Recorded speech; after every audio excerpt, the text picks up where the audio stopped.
نو صحابه ځان له سړي نه ښځې وي صحابیات دي خو هم نرانې ښځې وي هغه زمونږ په اصطلاح کې پښتني ښځې وي او ډېرې بهادرې ښځې وي والله داسې صحابیات شته چې د هغې د کور 15 افراد دا په یو جنگ کې شهیدان شوي دي او هغې ته اړو پروا نه ده ورغلې داسې صحابیات شته زنانه صحابه چې هغوی د خیمې لرګی راایستی دی او هغې د کافرانو سرونه والي دي او کافرانې په بېشماره کافرانې وجلي دي داسې صحابیات شته چې هغوی چوړکۍ چړې راایستي دي او د دشمن نه سر کټ کړی دی محترمو داسې صحابیات شته چې هغوی خپل ژوند خپل روح خپل بدن د الله جل شانه د رضا دپاره دا خاورې کړی شهید کړی دی او دا ټول تاریخ شته دا ټولې خبرې په کتابونو کې شته خو دا لوستل غواړي ویل غواړي ځان خبرول غواړي او په دې باندې عمل کول غواړي صرف دین دا د اورېدو څیز نه دی اسلام دا صرف د ویلو څیز نه دی ایمان دا صرف د ویلو د وینا څیز نه دی بلکې ایمان دین اسلام اصل شیز څه غواړي زموستانه که سړی دی او که ښځه ده هغوی نه عمل غواړي او مزیدار عمل دی غواړي نو الله جل شانو فرمایي والذین معه کم کسان چې د دې پیغمبر سره دي دام نران خلق دي راشه یو څو نمونې واوره اشداء علی الکفار د کافرانو په مقابله کې ډیر سخت دي الله جل شانو فرمایي زه نه ویم د رسول الله صلی الله علیه وسلم د صحابه صفت الله جل شانو قرآن عظیم الشان کی کوي اشداء علی الکفار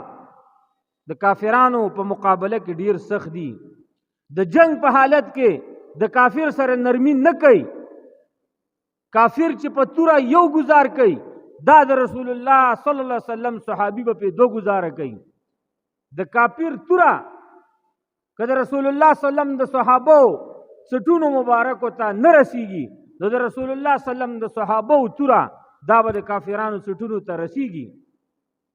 زبیر ابن العوام رضی الله تعالی عنہ په یو جنگ کې یو توره د کافرانو په سټونو باندې دومره استعمال کړه چې هغه توره کږه شوله او په هغې کې داسې لارې جوړې شولې د کافرانو په سټونو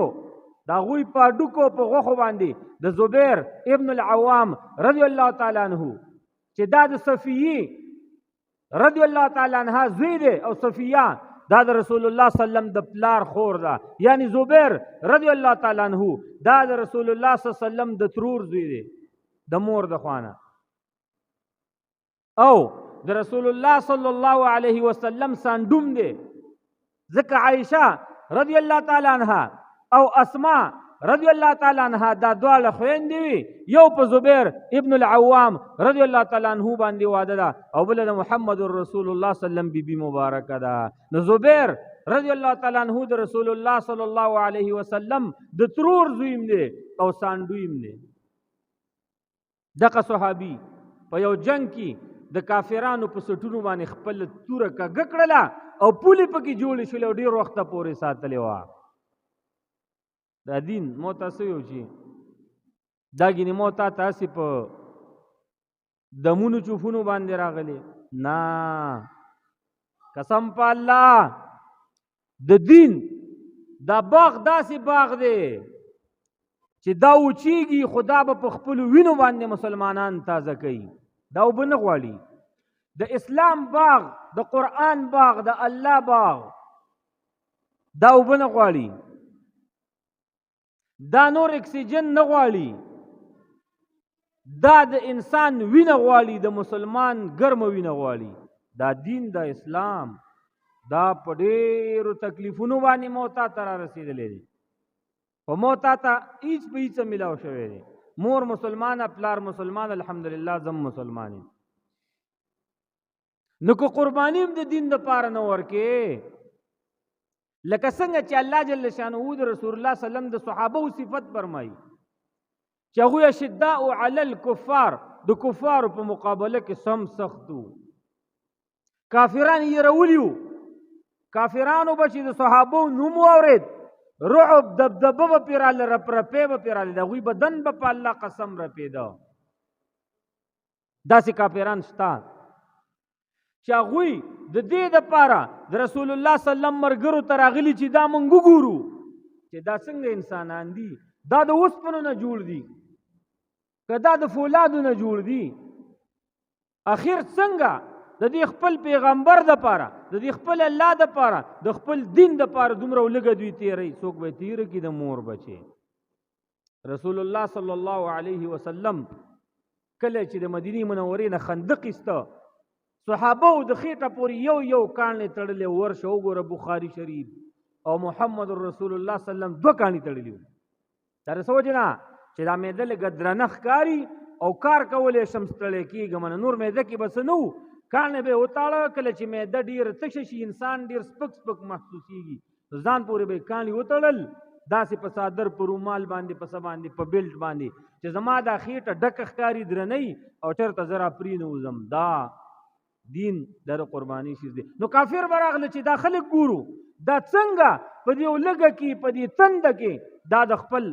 پیغمبر د پاره جنگیږي، راځئ د دې دین ګورو دا کم دین دی. کافر به راغی، دا به د مسلمان په عمل باندې مسلمان شو. کافر دته به چا دعوت نه ورکړی، دا به راغی دا به د پیغمبر په عمل باندې مسلمان شو، دا به د صحابي په عمل باندې مسلمان شو، دا به د تابعی په عمل باندې مسلمان شو. کافره ښځه به راغله، دی به چې د صحابو د بیبیانو عمل ولیده، کافره ښځه به بغیر د دعوت نه په اسلام کې داخله شوله. ولې؟ دغه عمل دی خاموشۍ به ورته دا دعوت ورکاو چې دا حق دین دی، دا د الله دین دی، دا د دروغو دین نه دی، دا د اسلام دین دی. دعوت به نه ورکاو، خلک به مسلمانېدل. ولې؟ عمل د مسلمان دا برابر و. خو کله چې ما او تا عمل پرې خود په دین باندې د دین سره دشمنی پیدا کړله، د دین سره نفرت پیدا شو، دین را تسپک ښکاره شو، نو بیا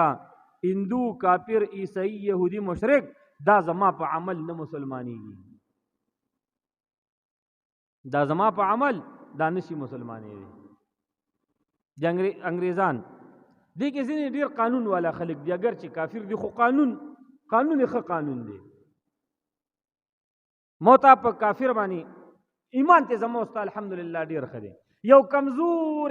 ایمان والا مسلمان او د دنیا دا ټول کافران دا چې راجمع کی دغه مسلمان دا کمزور دا خیرن دا بیکار دا بلمازه دا الله تر دې ټولو کافرانو نه بهتر دی. په دې ځان پوهیږي. خو اوس وخت کې د کافر عمل په مسلمان باندې دی. راشه کافر چې کم سیز جوړ کی باقي کې به دوکه نه، کافر چې کم کا خبر او کی امقه خبره به مسلمان نن دوکم کوي. مسلمان چې یو شیز جوړ کی شلم لمبرم پکې راځي، کافر پکې اول لمبر شیز جوړي برابر شیز جوړي. نو موږ تاسو اوس مجبور یو ټول اوزار به د کافرانو نه راوړو. راشه د مسلمان وسلم وګوره، د کافر وګوره. راشه په اسلامي ملک کې چې کپله تیاری یو ګوره، د کفري ملک وګوره. راشه په کفري ملکونو کې دوکي وګوره او په اسلامي ملکونو کې وګوره. راشه په کاروبار کې د مسلمان قسمونه وګوره او د کافر خبرې وګوره. حال دا چې کافر دا هر څه زمانه یاد کړي دی، د قرآن نه یاد کړي دی، د صحابو د سیرت نه او د هغوی د خوی نه یاد کړي، خو ما مطابق عمل نه کو، هغوی پې کوي، هغوی دنیایي ترقي وکړله. خو زما ستا دین هم لاندې روان دی او زما ستا عقیده هم لاندې روانه ده او مسلمان هم لاندې روان دی. نو الله جل شانه فرمایي والذین معه اشداء علی الکفار، د دې پیغمبر سره چې واوري کم مرګري دي دا د کافرانو په مقابله کې سخت دي لکه غرونه. او څه کوي؟ رحماء بینهم. یا الله دا د رسول الله صلی الله علیه وسلم دا مرګري دا چې کافرانو په مقابله کې سخت دي، پهلوانان دي، هغوی ته سر نه ټیټوي. د دوی سره به ژوند څنګه تیریږي،